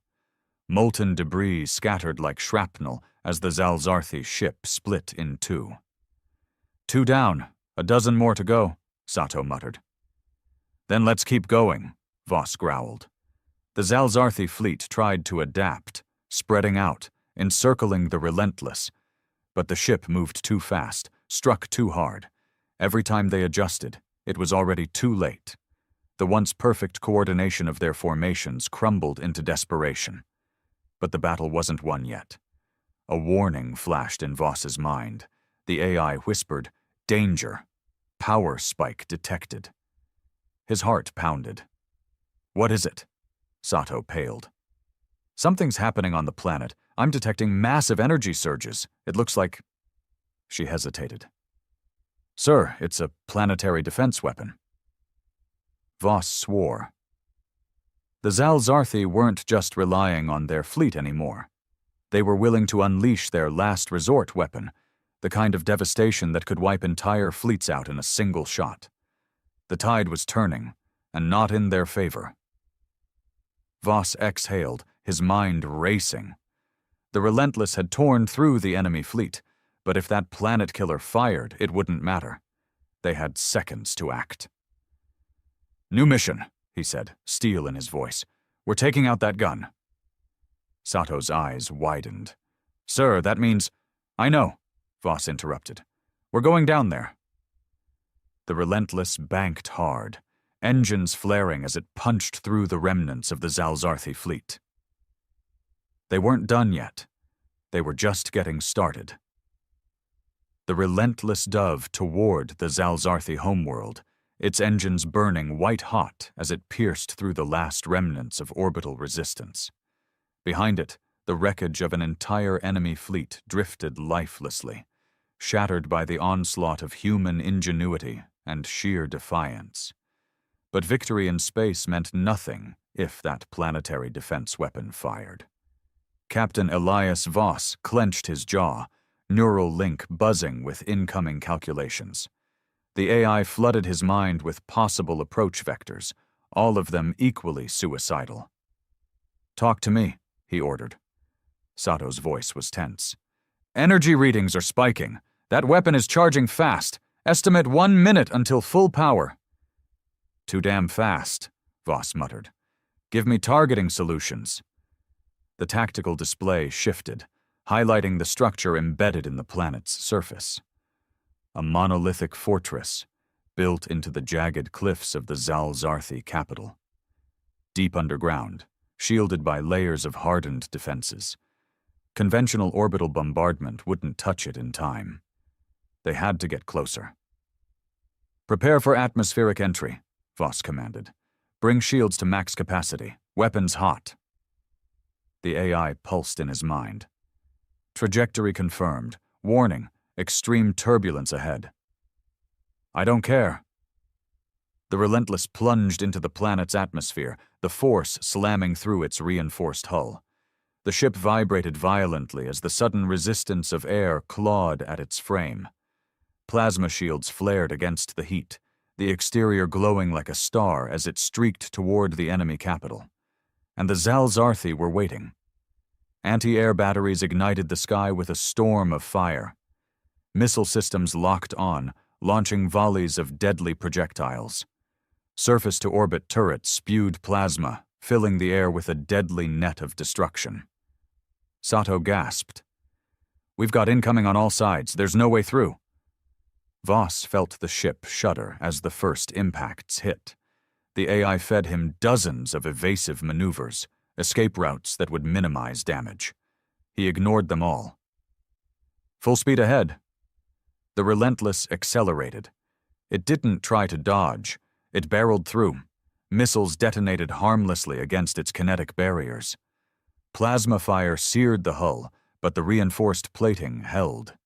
Every other ship in the Terran fleet would have been torn apart trying to brute force its way through an entire planetary defense network. But the Relentless was built differently. It was made to take a hit. It was made to survive. The enemy gun emplacements couldn't recalibrate fast enough. In seconds, the Relentless closed the distance, breaking through the upper defenses. The city below sprawled out in chaotic brilliance, towering spires of alien architecture, their capital in a panic. The Zalzarthi had never thought the war would come to their doorstep. They had never imagined they would be the ones losing. Target locked, Sato shouted. Firing solution ready. Voss locked onto the fortress. It was a behemoth of a structure, built to withstand orbital sieges for years. But it had never been designed for this. Unload everything we've got. The Relentless fired. A full spread of high-impact kinetic warheads rained down like the wrath of an angry god. Railgun slugs followed, each one the size of a dropship, slamming into the reinforced superstructure at impossible velocities. Explosions tore through the cliffs, ripping apart layers of defenses. The planet itself shook under the assault. The ground-based plasma cannon, still charging, flared violently, then imploded. The shockwave shattered nearby buildings, sending debris cascading into the streets. Fire and smoke swallowed the capital in a maelstrom of destruction. The weapon was gone. The Relentless pulled up hard, engines screaming as it barely cleared the burning remains of the fortress. The ship punched through the stratosphere once more, climbing back into orbit just as enemy reinforcements began arriving. Sato exhaled. Weapon destroyed. Mission accomplished. Voss leaned back, letting the tension drain from his body. His mind buzzed with the sheer insanity of what they had just pulled off. They had done it. They had struck the heart of the Zalzarthi Empire, and they had lived. But as the ship climbed into the void, he knew the war wasn't over. Not yet. The Zalzarthi weren't just going to lick their wounds. They were going to come back with everything they had left. And now, humanity had to decide. Would they wait for the next attack, or would they finish this war once and for all? Voss already knew his answer. Set course back to Earth, he ordered. We need to prepare for the endgame. The Relentless turned, vanishing into the stars. The Relentless streaked across the void, its hull still searing from the hell it had unleashed on the Zalzarthi homeworld. Captain Elias Voss sat in the command chair, his fingers gripping the armrests. His body ached from the neural feedback, but his mind was still sharp, still focused. They had struck the heart of the enemy. They had crippled their planetary defense weapon, turned their capital into a burning wreck. But the war wasn't over. Not yet. Status report, Voss ordered.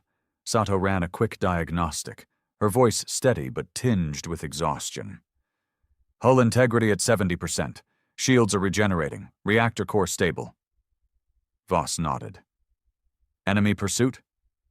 Negative, the AI responded. The Zalzarthi forces remain in disarray. Tactical analysis suggests internal chaos within their military command. Voss smirked. Good. The enemy wasn't just beaten.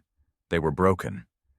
Their empire had been built on the belief of their own invincibility, on the idea that humanity was weak, that resistance was futile. Now, for the first time in their history, they had no idea what to do, and that was the most dangerous moment of all. Voss turned to Sato. Patch me through to Admiral Reynolds. He needs to know what we just did. Moments later, the holoscreen flickered, revealing Reynolds' face. The Admiral looked older, wearier, like a man who had been holding his breath for too long. What's your status, Relentless? Reynolds asked, his voice tense. Voss exhaled. Alive. Reynolds let out a slow breath, nodding. We've been monitoring enemy chatter. Whatever you did down there, it worked. The Zalzarthi war councils are in chaos. Some of their fleets are pulling back, and we've intercepted distress signals from their outer colonies. Voss leaned forward. And the rest? Reynolds' face darkened. Not all of them are running. Our long-range scouts just confirmed movement from the primordial wrath. A cold weight settled in Voss's stomach. The primordial wrath, the Zalzarthi's last remaining dreadnought-class warship.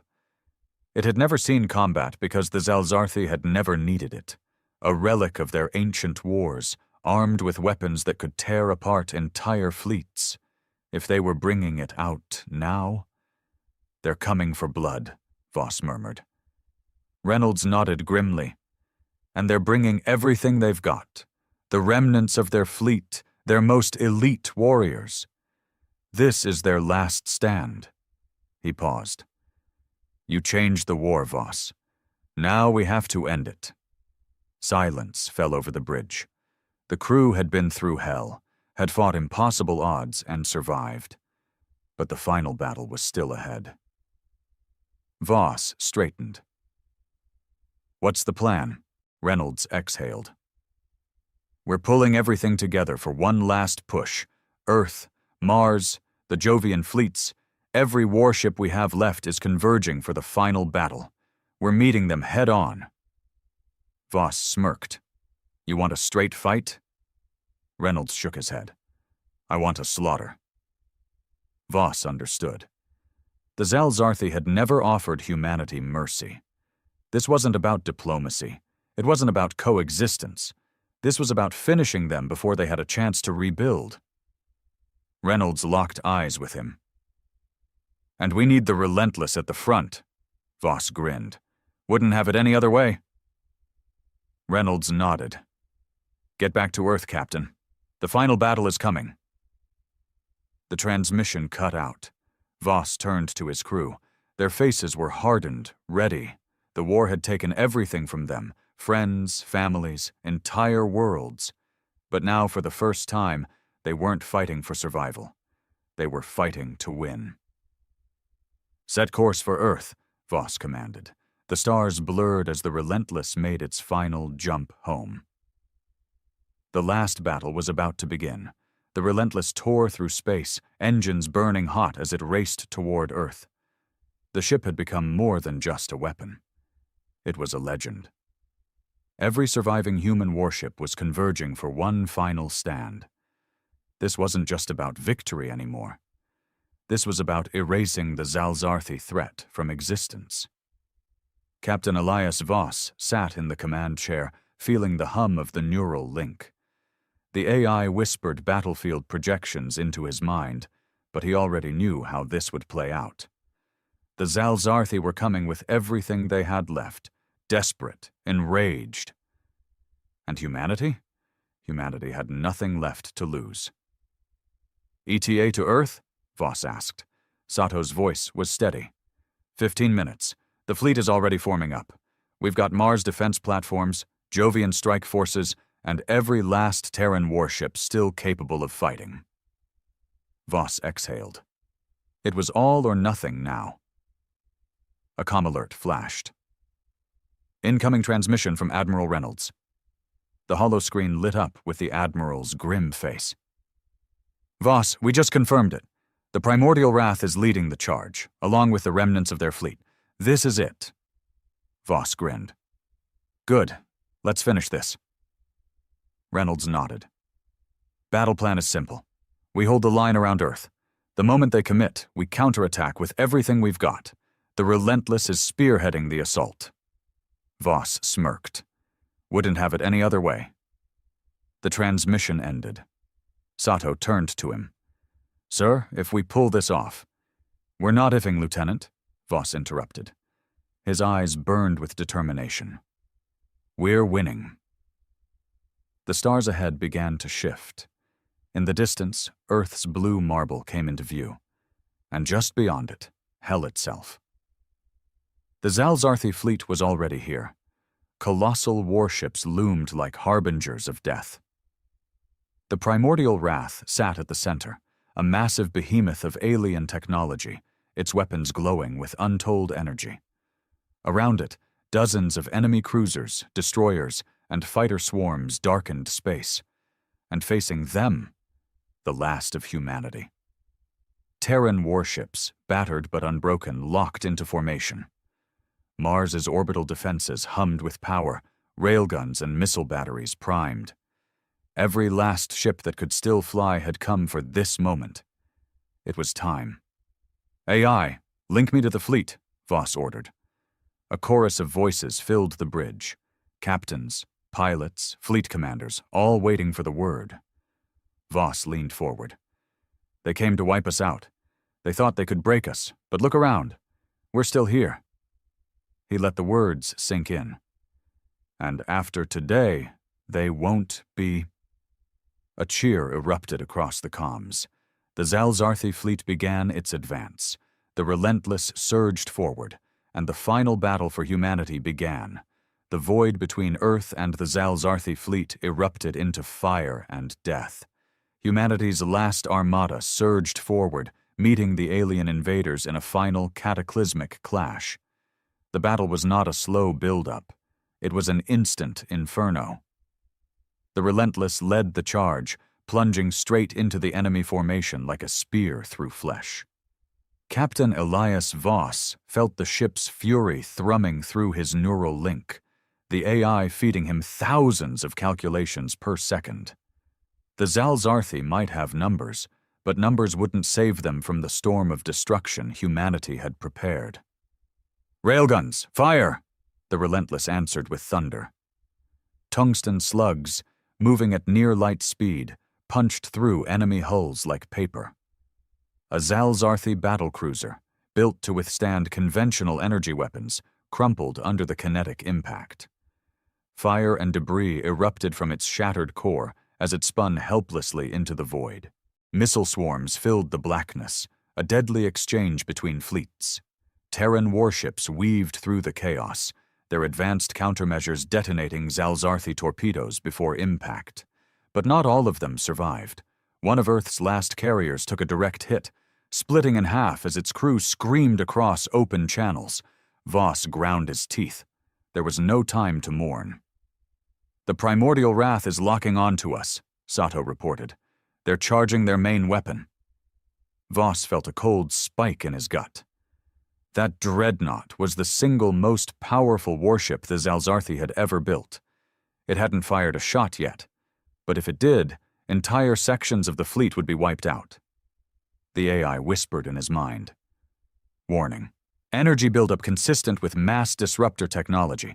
Impact is unavoidable at current trajectory. Voss grinned, even as the void burned around him. "Then let's make sure we're not there when it fires." The relentless dove.